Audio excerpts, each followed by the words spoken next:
International relations और geopolitics में कुछ लेसन्स ऐसे होते हैं जो हर एक देश को अपनी फॉरेन पॉलिसी बदलने के ऊपर मजबूर कर देते हैं।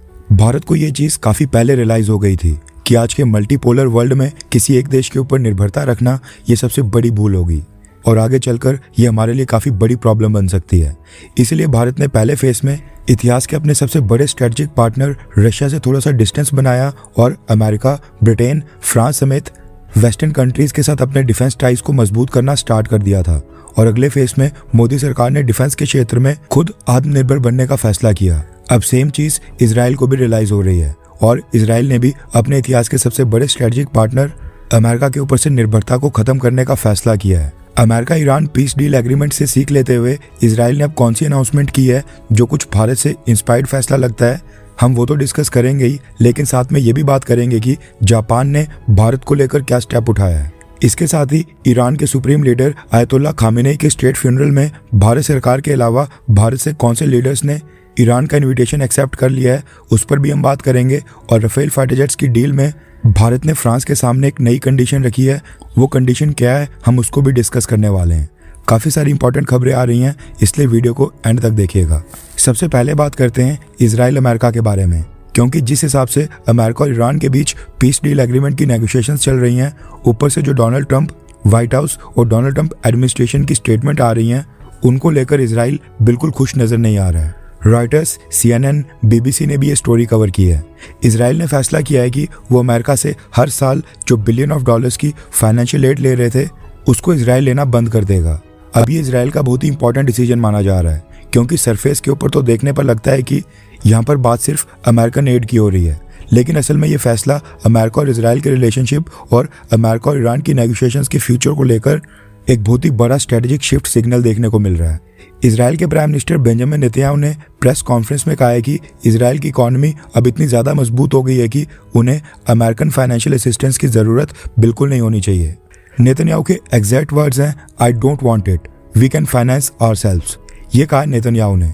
इसके साथ ही इजरायली प्राइम मिनिस्टर ने आगे कहा कि साल 2028 में जो current US military add framework खत्म होना है, उसके बाद वो धीरे धीरे डायरेक्ट अमेरिकन फाइनेंशियल एड को ही खत्म करने की ओर बढ़ेंगे और इजराइल यूएस रिलेशनशिप को एक स्ट्रेटेजिक पार्टनरशिप में बदला जाना चाहिए।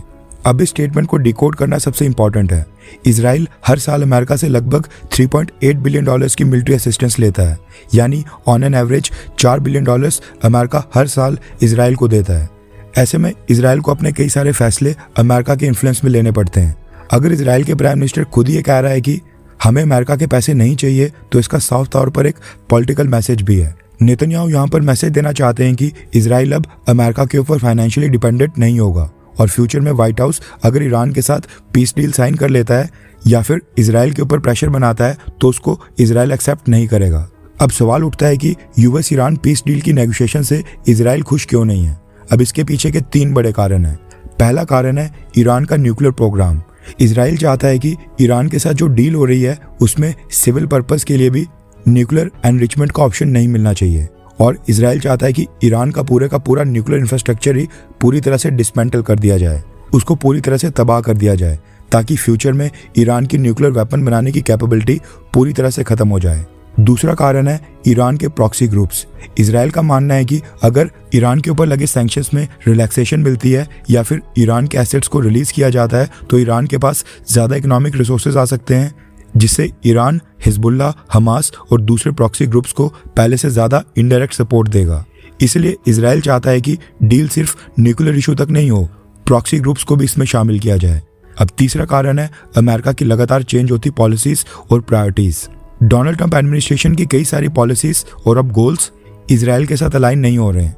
इजराइल ईरान के साथ एक लंबे वॉर के लिए प्रिपेयर्ड था जो कई महीनों तक चलता, लेकिन अमेरिका इस वॉर को लंबा खींचने के पक्ष में बिल्कुल नहीं है। अमेरिका चाहता है कि मिडिल ईस्ट में टेंशन कम हो, स्ट्रेट ऑफ होर्मुज खुला रहे और ऑयल मार्केट स्टेबल रहे, लेकिन इजराइल को स्ट्रेट ऑफ होर्मुज, रीजन के गल्फ देश या फिर क्रूड ऑयल की कीमतों से कोई भी फर्क नहीं पड़ता है।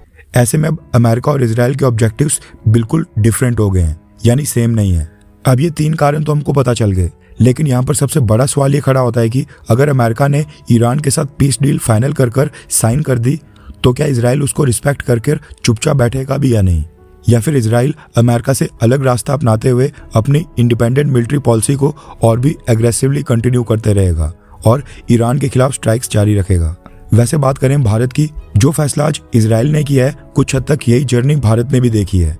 एक वक्त था जब भारत भी कई सारी डेवलप्ड कंट्री से बायलेटरल लेवल के ऊपर फाइनेंशियल एड लिया करता था, लेकिन जैसे जैसे भारत की इकोनॉमी बढ़ी, फॉरेन एक्सचेंज रिजर्व्स मजबूत हुए और ग्लोबल क्रेडिबिलिटी हमारी इंप्रूव होती गई, भारत सरकार ने भी धीरे धीरे इस तरह की एड को एक्सेप्ट करना कम कर दिया है और आज ऑलमोस्ट हम किसी कंट्री से फाइनेंशियल एड डायरेक्ट नहीं लेते हैं।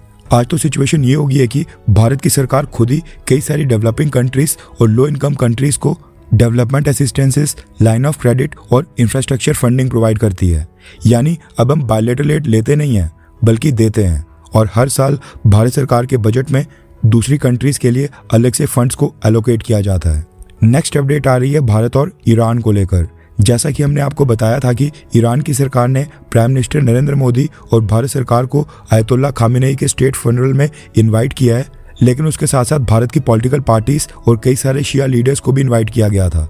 ये वीडियो रिकॉर्ड करते समय कंफर्मेशन आ गई है कि जम्मू कश्मीर की एक्स चीफ मिनिस्टर और पीडीपी पार्टी की चीफ महबूबा मुफ्ती ने भी ईरान का इन्विटेशन एक्सेप्ट कर लिया है और ये आयतुल्ला खामेनेई के स्टेट फ्यूनरल को अटेंड करने के लिए ईरान जा रही हैं।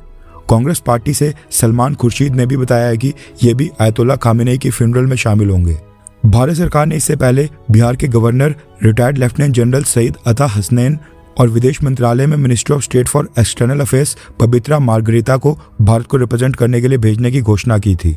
अब ये देखना इंटरेस्टिंग होगा कि भारतीय जनता पार्टी से कोई जाता है या फिर नहीं, क्योंकि बीजेपी पार्टी के नेशनल प्रेसिडेंट नितिन नबीन को भी ईरान ने इन्विटेशन भेजा है। आपको क्या लगता है कि क्या बीजेपी पार्टी से कोई लीडर जाएगा, हाँ या फिर ना? बीजेपी किसी को नहीं भेजेगी। नीचे कमेंट कर अपनी राय जरूर बताएं।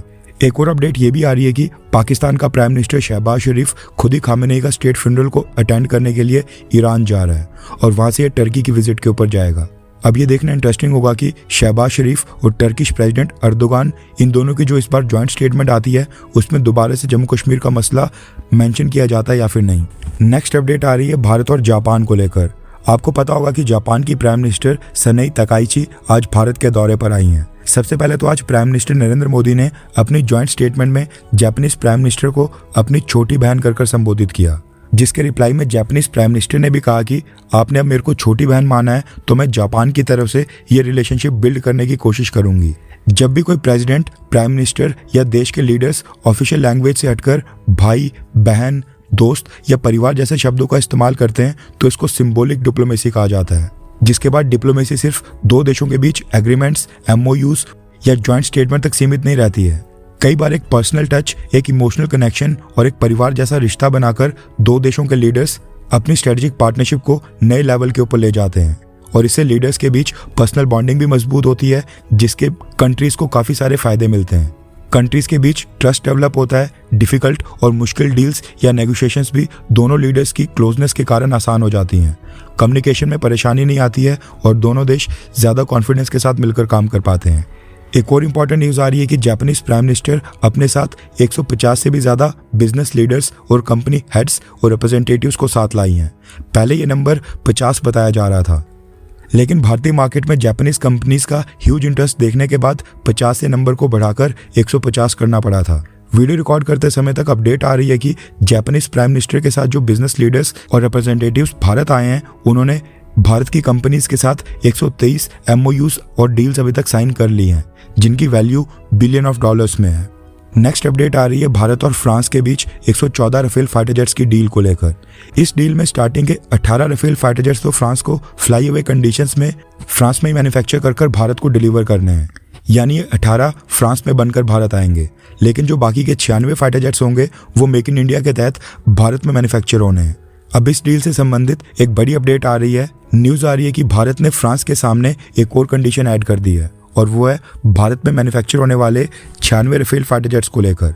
भारत ने फ्रांस से कहा है कि 96 फाइटर जेट्स जो भारत में मैन्युफैक्चर होने हैं, जब उनकी डिलीवरी स्टार्ट होगी, पहले के बैच में जो फाइटर जेट्स भारत को डिलीवर होने हैं उनमें 40% का इंडिजीनियस कंटेंट होना चाहिए और जो फाइनल बैच होगा उसमें इसको बढ़ाकर 60% तक इंडिजीनियस कंटेंट करना होगा, यानी 60% लोकलाइजेशन करनी होगी। अब यहाँ पर सबसे बड़ा सवाल खड़ा होता है कि आखिरकार 40% और 60% इंडिजीनियस कंटेंट का मतलब क्या है। इसका सीधा मतलब ये है कि भारत में मैन्युफैक्चर होने वाले राफेल फाइटर जेट्स के 40 से 60% पार्ट्स, कंपोनेंट्स, वायरिंग, एवियोनिक्स के अंदर सिलेक्टेड सिस्टम्स, ये सब भारत की कंपनी से परचेज करने होंगे। शुरू के बैचेस में कम लोकलाइजेशन परसेंटेज इसलिए रखी गई है क्योंकि मैन्युफैक्चरिंग इकोसिस्टम और सप्लायर सिलेक्ट करने और सप्लाई चेन को डेवलप करने में समय लगता है। लेकिन जैसे जैसे प्रोडक्शन आगे बढ़ेगी, कंपनी के लिए भारत के अंदर सोर्सिंग करना आसान हो जाएगा। इसलिए फाइनल बैचेस तक लोकलाइजेशन को 60% तक पहुंचाने का टारगेट दिया गया है। भारत सरकार की प्लानिंग कॉस्ट कटिंग या पैसे बचाने के लिए नहीं है, बल्कि एक लॉन्ग टर्म का स्ट्रेटेजिक विजन लेकर चला जा रहा है। भारत में राफेल फाइटर जेट्स के कंपोनेंट्स और पार्ट्स की सप्लाई चेन बनने से हजारों हाई स्किल्ड जॉब्स क्रिएट होंगी। भारत की प्राइवेट और पब्लिक डिफेंस कंपनीज को नए ऑर्डर्स मिलेंगे, जिससे कंपनीज का रेवेन्यू तो बढ़ेगा ही, लेकिन फ्यूचर में मेंटेनेंस और स्पेयर पार्ट्स के लिए बार बार फ्रांस के ऊपर निर्भर नहीं रहना पड़ेगा। और फ्यूचर में भारत इसी मैन्युफैक्चरिंग इकोसिस्टम का इस्तेमाल कर उनको अपने लिए और भी एडवांस फाइटर एयरक्राफ्ट डेवलप करने में इस्तेमाल कर सकता है। यानी जो कंपनीज फ्रांस के राफेल फाइटर जेट्स के लिए स्पेयर पार्ट्स और कंपोनेंट सप्लाई करेंगी, वो कल को भारत के दूसरे एडवांस्ड फाइटर जेट के लिए भी स्पेयर पार्ट और कंपोनेंट बना पाएंगी। ये भारत का टारगेट है और ऑब्जेक्टिव है।